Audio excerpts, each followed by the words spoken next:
Hey everyone, I'm Will and this is Silentium Gaming. Welcome to the channel. Today we're heading back to neon-drenched streets, pastel suits, and synth-soaked radio waves to talk about Grand Theft Auto Vice City. If you've ever wanted to step into a stylized version of 1980s Miami, where the sun is bright, the cars are loud, and the ambitions are louder, this is your tour. I'm going to walk you through who made the game and who published it, when and where it launched, what the story's about, how it actually plays, who it's for, how difficult it can get, and what the critics said when it landed. Settle in. This is your one-stop, smooth, continuous guide for your ears.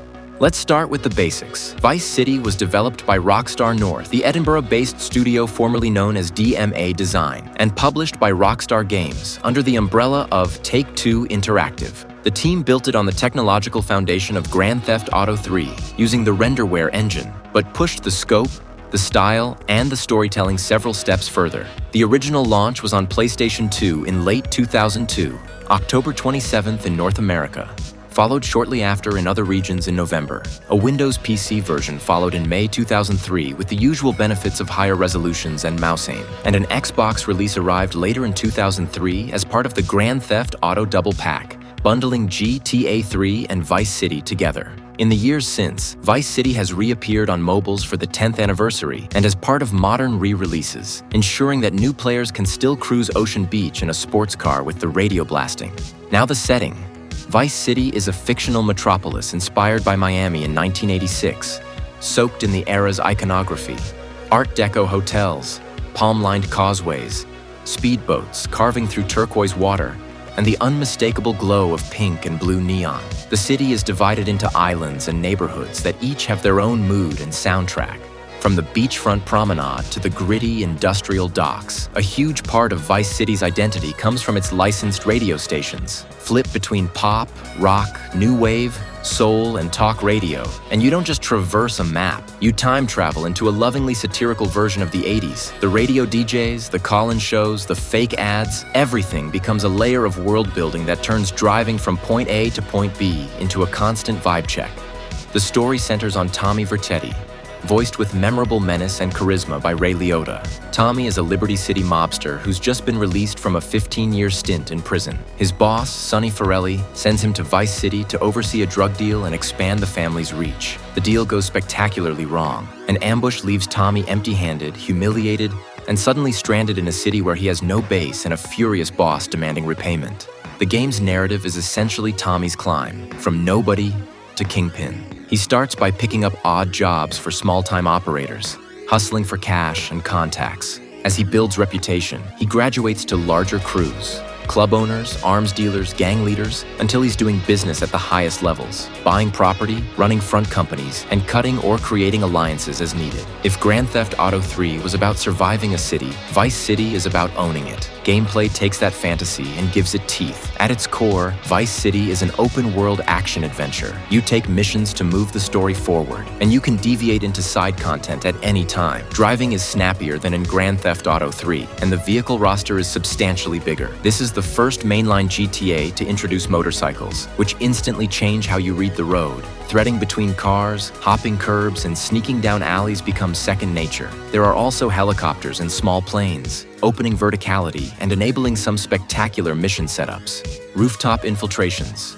aerial chases, low-flying smuggling runs over the bay. Boats are practical now too, thanks to how much of Vice City's map is shaped by water. On foot, Tommy has access to a broad arsenal: pistols, SMGs, shotguns, assault rifles, sniper rifles, explosives, and a whole toy box of melee weapons. Bats, machetes, chainsaws for the more chaotic at heart. The lock-on system on consoles keeps the action moving, while the PC version benefits from precise mouse-look aiming. The mission design is where Vice City's personality shines. You'll infiltrate a construction site using a remote-controlled helicopter to plant explosives. You'll stage a bank heist dressed in suits with a getaway meticulously planned. You'll protect a music video shoot, race powerboats through canals at sunset, and ride shotgun in chaotic shootouts while 80s hits blare through the speakers. Some missions are straight-up gauntlets of skill, chase sequences that demand clean driving, shootouts that punish sloppy positioning, and timed tasks that force you to learn a vehicle's handling quirks. The game also gives you freedom to prepare. Picking the right weapon, grabbing armor, and knowing where to put a getaway car can make all the difference. But the secret sauce, the thing that defines Vice City's structure, is property and business ownership. As Tommy accumulates wealth, he starts buying safe houses, garages, and, crucially, businesses. A strip club, taxi company, a print works, an ice cream factory that is definitely not just about ice cream, a boatyard, and more. Each business has its own chain of asset missions. Complete those, and that location starts generating income you can collect. Turning the map into your revenue machine, it's not just a money faucet. It's a clever rhythm changer. You aren't only doing favors for other people, you're growing your own empire piece by piece. That ownership ties into the narrative crescendo, where loyalties are tested and rivals try to claw back what you've built. For players who love to meander, Vice City is generous. Hidden packages are scattered throughout the city, rewarding exploration with weapons delivered to your safe houses.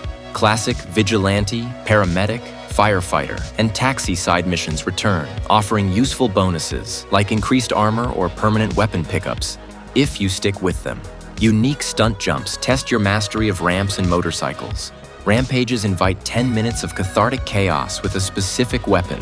None of it is mandatory for story completion, but doing this side content makes the campaign smoother and gives you that delicious feeling of being over-prepared. So who is this game for? Officially, it's for mature audiences, rated M/18+ for violence, language, and drug-related themes. In terms of taste, it's aimed at players who enjoy open worlds that reward curiosity, action fans who want a mix of driving and shooting, and anyone with a soft spot for crime fiction fused with satire. If you're an 80s music fan, or you grew up on the era's TV and films, the references land with extra punch. If you just want a digital city that feels alive under your wheels, Vice City's density and audio design make casual cruising strangely meditative. Let's talk difficulty.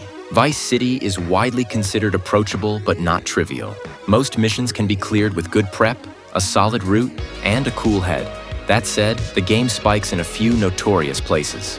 Demolition Man, with the RC helicopter and timed explosives, is an infamously early skill check. Awkward without practice, manageable once you learn the controls and plan your flight path. Combat-heavy missions like Death Row, where you race against time to save an ally, demand decisiveness and a willingness to retreat and re-armor if things go sideways. Vehicle handling has personality, especially at high speeds. Learning each class, sports cars versus heavy sedans, dirt bikes versus street bikes, makes a huge difference. On PC, precision aiming can flatten some of the difficulty, while on console, mastering lock-on and movement is the key. Overall, I'd call it moderate, never a pushover, occasionally spicy, and satisfying when a plan comes together. Thematically, Vice City walks a satirical line. It's a rise-to-power fantasy wrapped in sharp comedy and outrageous set pieces, but it also skewers greed, vanity, and the contradictions of the American dream. The dialogue is quotable. The characters are larger than life, and Tommy is deliberately written as a ruthless operator who still observes his own code. That layered tone is part of why the game aged as more than just GTA with palm trees. You remember the story beats, but you also remember a specific intersection at dusk, a specific song on the radio while you threaded traffic, a specific neon sign flickering as you parked outside your club to collect the day's cash. What about the game's reception? On release, Vice City was showered with acclaim. Reviewers praised the size and variety of the open world, the sheer confidence of the 80s aesthetic, the leap forward in storytelling with a fully voiced protagonist and a stacked cast, and the soundtrack that infused every minute with sense of place. It won a raft of Game of the Year style awards across the press, posted Metacritic averages in the mid-90s, and quickly became one of the best-selling titles on PlayStation 2. Across all platforms and years, it moved well into the multi-million range, helping cement GTA as a mainstream phenomenon. Of course, the game also courted controversy, from debates about violence to specific complaints about depictions of ethnic communities and the language in certain missions. Later releases adjusted some wording, and over time, music licensing shifted a handful of tracks. None of that erased the core achievement, an open-world design that felt cohesive, characterful, and endlessly replayable. Let's zoom in on the craft for a moment. The voice direction and casting are unusually cinematic for the time. Ray Liotta's performance gives Tommy a dangerous charm. You believe he can network, intimidate, and plan, while supporting characters are instantly legible. The slippery club owner, the impulsive ally, the ruthless rival. The missions are arranged to keep you bouncing between tones. One minute you're bungling a small job for a hustler who talks too much. The next, you're infiltrating a mansion, planting an explosive, and sprinting to a helicopter while alarms blare. The radio talk shows, stitched comedy sketches, and fake ads, crafted with a writer's room sensibility, help the game comment on itself, on 80s culture, and on your actions without stopping the momentum. From a design standpoint, the ownership loop earn money, buy a business, complete asset missions, harvest passive income was a subtle masterstroke. It gives you medium-term goals that sit between minute-to-minute chaos and the long arc of the main plot. It also personalizes the map. The Malibu Club isn't just a building, it's your building. This loop became a template for later open worlds and even other genres that embrace territory control and income generation as motivational pillars. If you're approaching Vice City today, a few mindset tips make the experience sing. First, don't rush the main story. Let yourself wander, learn shortcuts, and memorize which islands connect where. Second, embrace the radio. It's not just background noise, it's the game's heartbeat. Third, be pragmatic about difficulty spikes. There's no shame in retreating, resupplying, swapping vehicles, or trying a different mission chain for a while. Fourth, buy strategically. Properties that unlock strong asset missions pay off fast and make everything else easier. Finally, roleplay a little. Dress Tommy in the right threads, pick a favorite ride, and make a ritual of collecting your business's earnings. The game rewards that small bit of theater. Legacy matters too. Vice City didn't just follow GTA 3, it defined an era. It set a high bar for licensed soundtracks and radio satire, normalized the idea that an open world could be both a toy box and a coherent narrative space, and proved that style, delivered with conviction, can be a content multiplier. Its DNA runs through countless games, the city that's fun to exist in, the mission variety that keeps you guessing, and the sense that progression is something you can feel under your feet as the map turns from stranger to home. To sum it up, developed by Rockstar North and published by Rockstar Games, Grand Theft Auto, Vice City launched first on PS2 in October/November 2002, came to PC in May 2003, and reached Xbox later that year in a double pack, with mobile and modern re-releases keeping it alive long after. It's an open-world crime saga about Tommy Vercetti's rise from errand boy to kingpin, set in a razor-sharp 1986 pastiche that's as funny as it is ferocious. You drive, you shoot, you scheme, you buy, and you build, until the city's cash flows and power structures bend to your will. It's aimed at mature players who like action, exploration, and strong atmosphere. Its difficulty is moderate with a few spicy spikes, and its critical reception was stellar, earning awards, massive sales, and a lasting reputation as one of the PS2 era's defining games. Whether you're revisiting for nostalgia or discovering it fresh, Vice City remains that rare digital place where you can feel the sun on your face at golden hour, hear the perfect song on the radio, and believe for a minute that the world is yours. I was Silentium, thanks for watching. If you found this helpful, drop a like, share it with a friend, and let me know your favorite Vice City mission or radio station in the comments. Don't forget to subscribe for more deep dives. See you in the next one.